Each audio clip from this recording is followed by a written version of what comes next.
Welcome to the 2023 Global DEI Conference, where we are uniting under the banner of DEI, brought to you by Ludo and One Business World. We are diving into crucial dialogue with our speakers to contribute and really shape a more equitable and inclusive world. I'm delighted to welcome Charlotte Sweeney here today, who has an extraordinarily amazing amount of experience and her own business, Charlotte Sweeney Associates, and also as an author. Welcome, Charlotte. I'm going to pass over to you.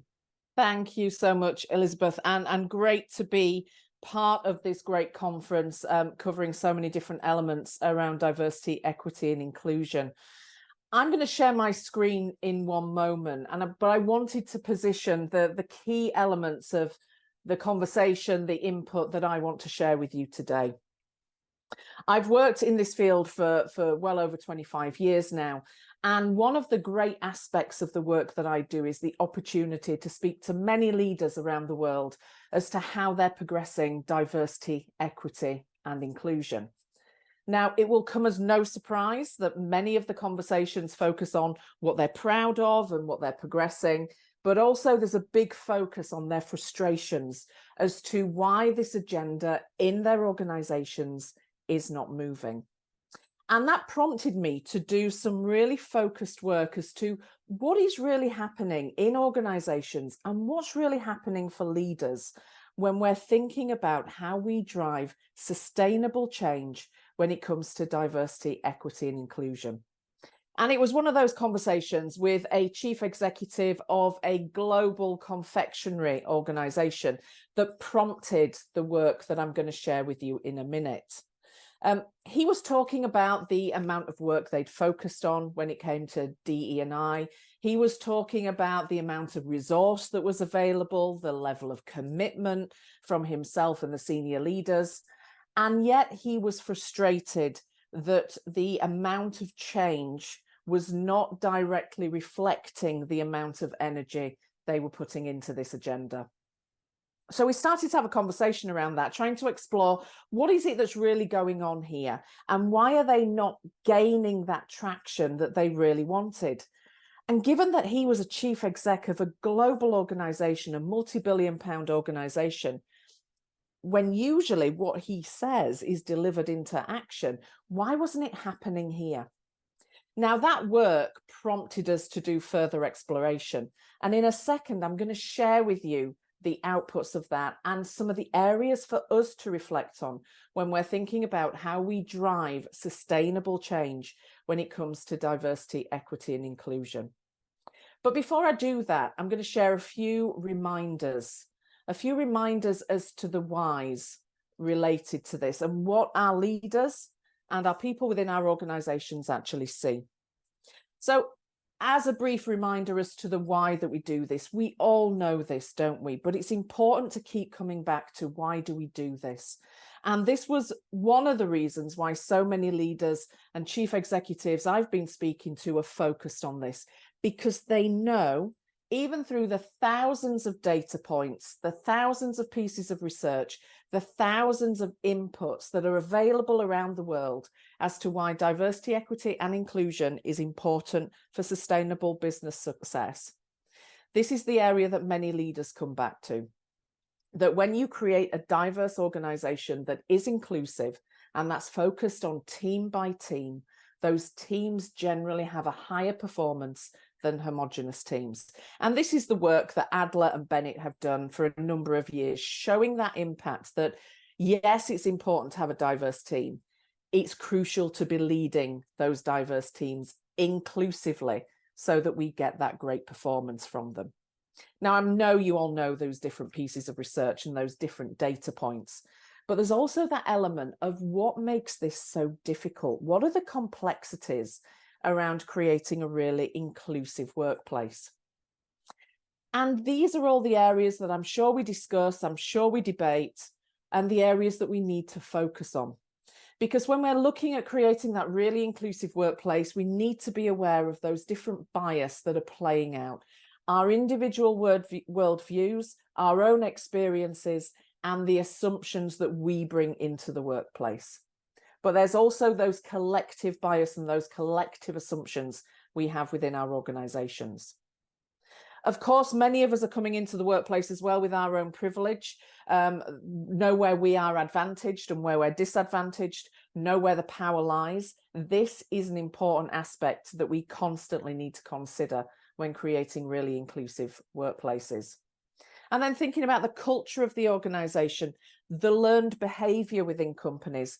What is it I need to do to be able to get on in this company? What is it I need to do to fit within the social norms within that organization? Who do I need to become friends with or connect with so that I can progress and get on and make my life a little bit easier here?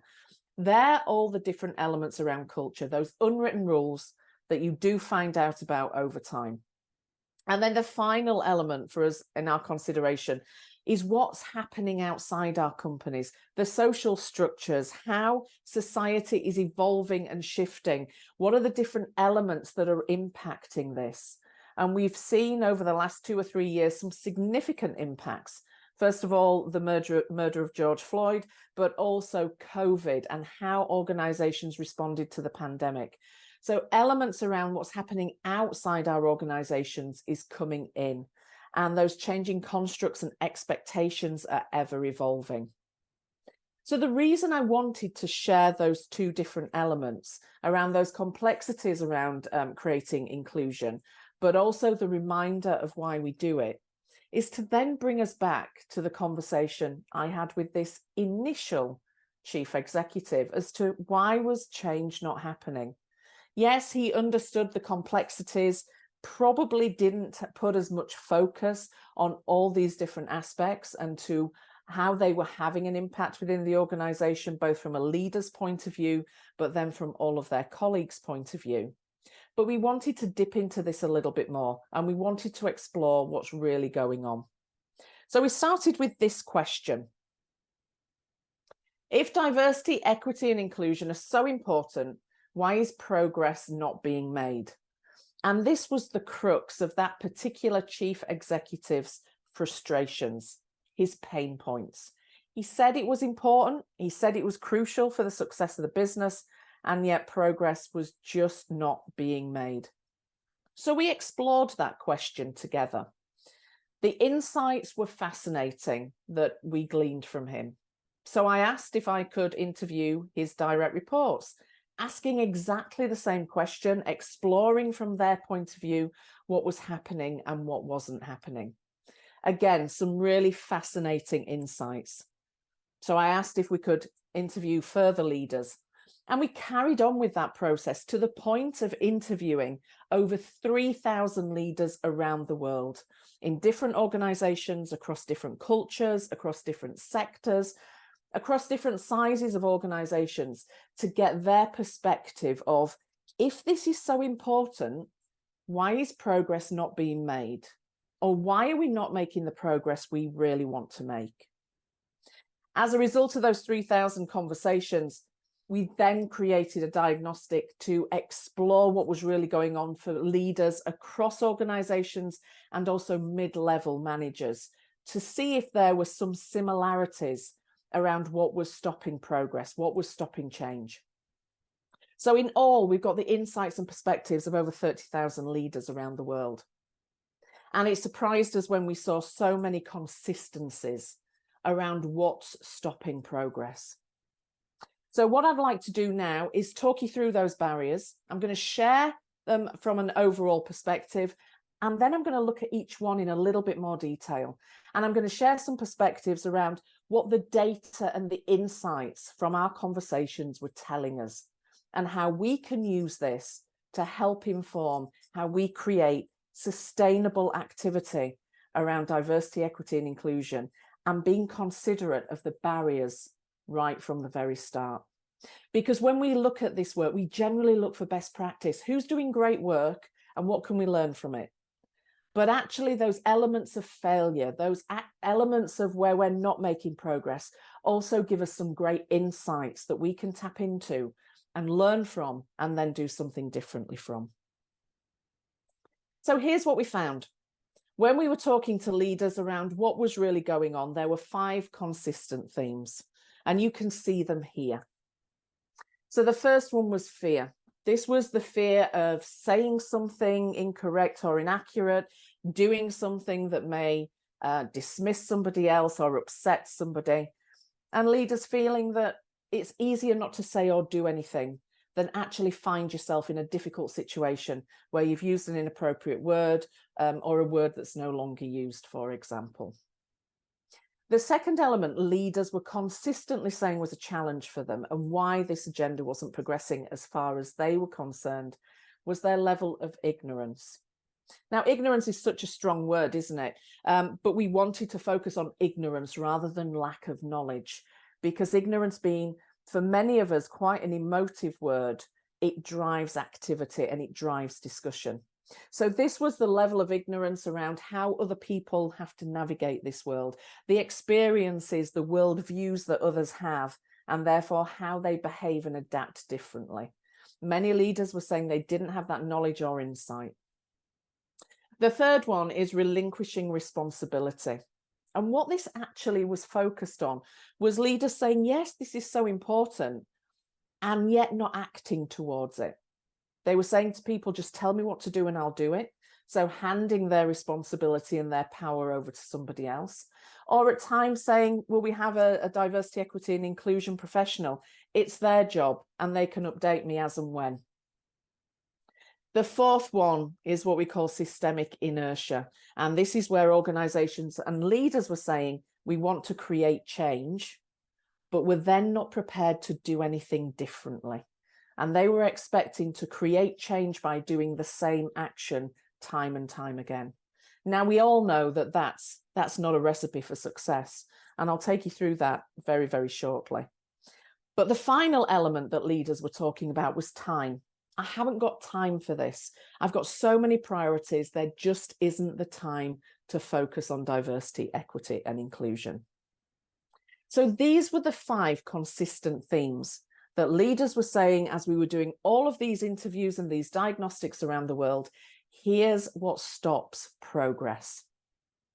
So I'm going to take you through each one in a little more detail, share 1 or 2 insights, share some reflections about each one. So when we look at fear, many leaders were saying to us, I understand the influence I have as a leader, but I don't get involved in diversity, equity, and inclusion for fear of saying or doing the wrong thing. And when we looked at this at much more detail, it was over 1/3 of leaders, out of those 30,000 leaders we've ultimately connected with, 1/3 of them were saying, I don't get involved for fear of saying or doing the wrong thing. Now, many of us know that when leaders do or say nothing, that can be interpreted as they don't care. This isn't important to them. Now, of course, for some leaders, it will be. But for the majority, it was that fear of, I'm going to say something wrong, I'm going to do something wrong. And therefore, I just don't know how to respond and react to that. And this specifically came out in those times directly after George Floyd's murder, when many leaders were saying, look, I've seen some organizations share a view and share a perspective, and they've been challenged on social media and they haven't known how to respond to it. I don't know how I'll react. So it's easier for me not to do anything. So areas to consider here when we're looking at how do we support leaders or any colleague in the organization. This data has come from leaders, but I'm sure this is relevant for people across all levels in companies. It's thinking about how do we discuss the specifics around fear. For some people, there will be elements of diversity, such as gender or race or age or religion, that may be elements of fear for them. There may be other areas where they don't have that fear. So really get into the detail of the specifics of what that fear is, and then looking at creating that personal development plan to respond to those fears. Now, it's also really important to highlight here, and we do constantly with leaders, that yes, the people in your organization can give you their views and perspectives, but don't rely on them to do your personal development for you. It's really important that leaders take the time to do their own work. explore what their fears are, and take the time to explore what they need to learn and how they need to learn it, rather than expecting that 1 or 2 conversations with some colleagues will make a difference. So let me move on to the next one, because the next one does link really closely to fear.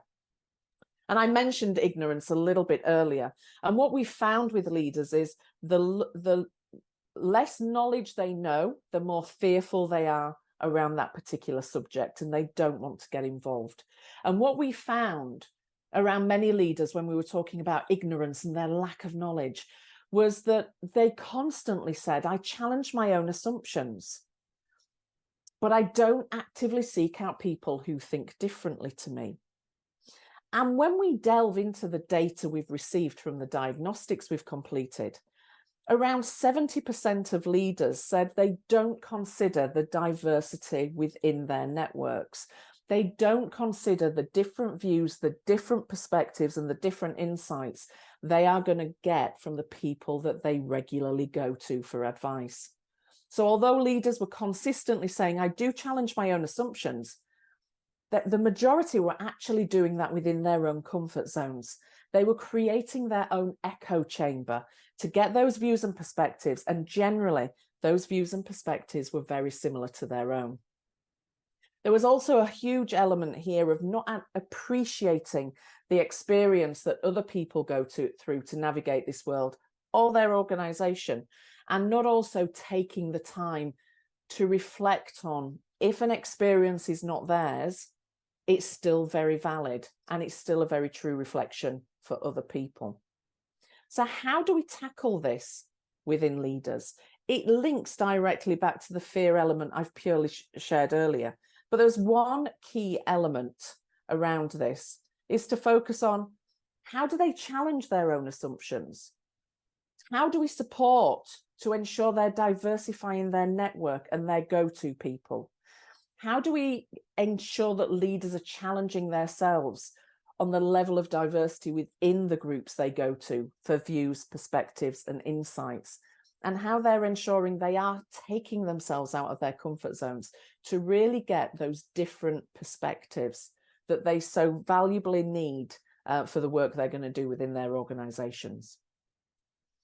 So let me take you through to the third one, the insights we received from leaders around relinquishing the responsibility. So this was the third barrier we consistently saw in leaders.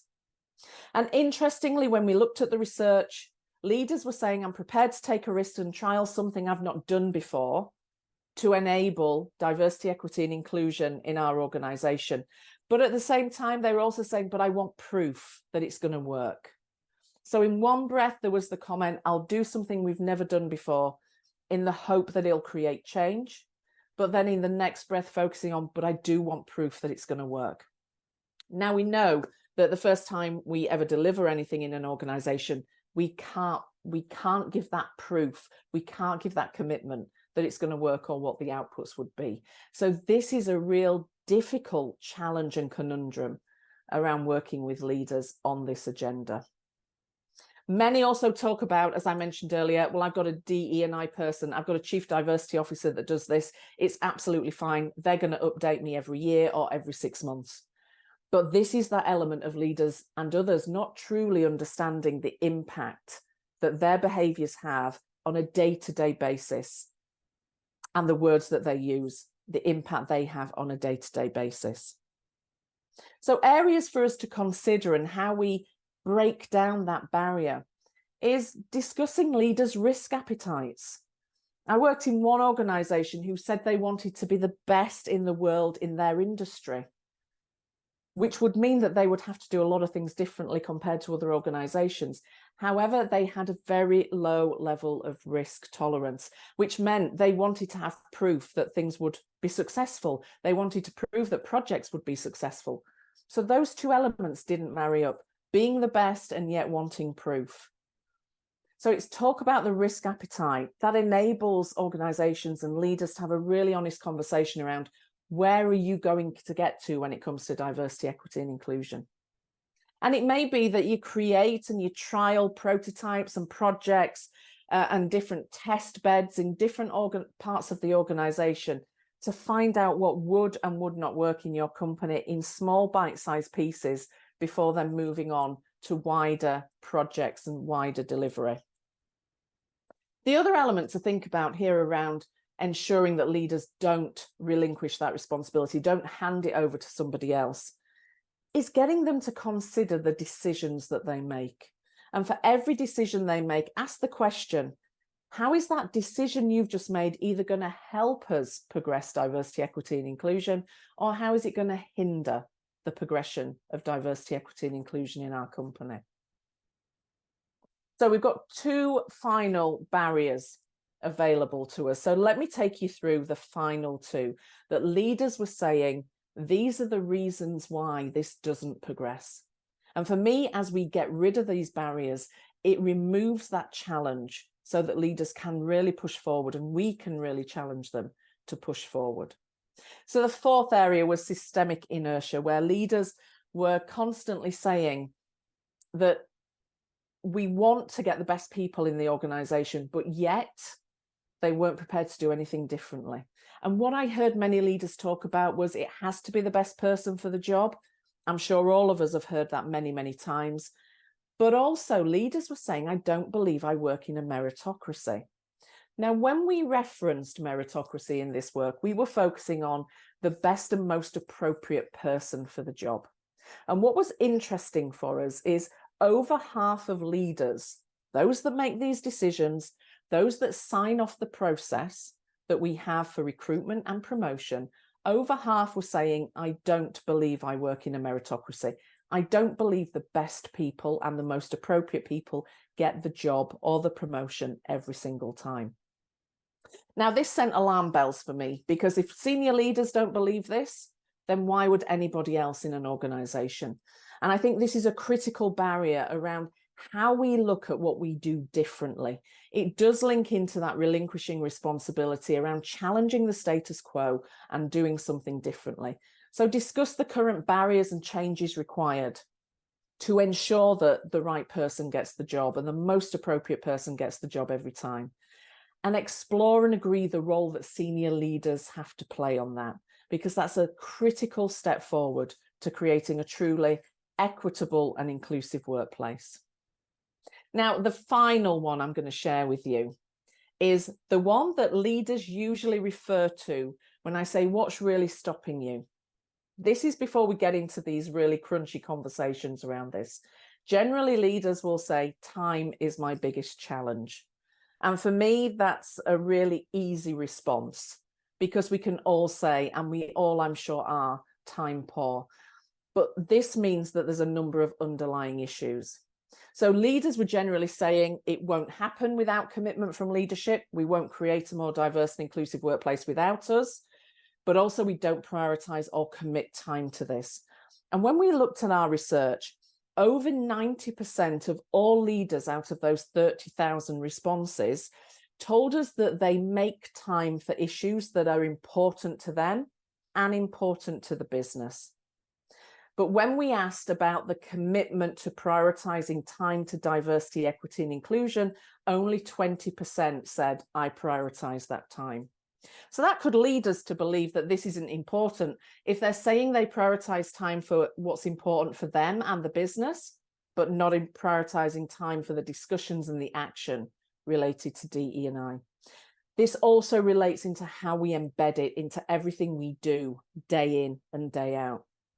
So as you can see, there's some thoughts and considerations to break those barriers down, is to understand their role, the day-to-day activities of how to embed DE&I into their actions they already do, and build those inclusive habits. So looking at the diary, breaking that down to what are the meetings and the decisions that I'm involved in, how can I bring DE&I to the table within those conversations?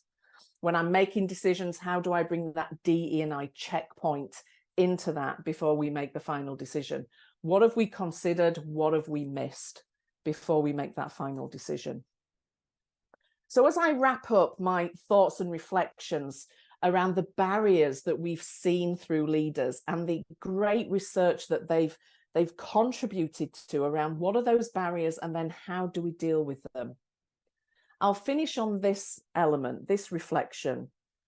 of what are you taking forward? These are very clear barriers that leaders have told us, and we've given you some examples of how we can tackle those. It's critical to get to that root cause of what's really going on for each individual leader so that we can help them become the champions and the ambassadors of creating a more diverse and inclusive workplace that they truly, truly want to be in. So what are you taking forward? What are your barriers? And also, how are you going to tackle those both for yourself and the colleagues that you work with? I'll hand over to Elizabeth now. Thank you. Thank you so much, Charlotte. That was absolutely brilliant and really interesting to see the research and learn a bit more on what's stopping progress. And I love how you started at the beginning on the why piece. You know, we know diverse teams have a higher performance than homogenous teams. And that really helps in terms of how we drive leaders to truly be able to get behind this is why it matters. But that was really helpful. Thank you so, so much. Really grateful for having you on today. Thanks, Charlotte. Thank you. Thank you. Thank you.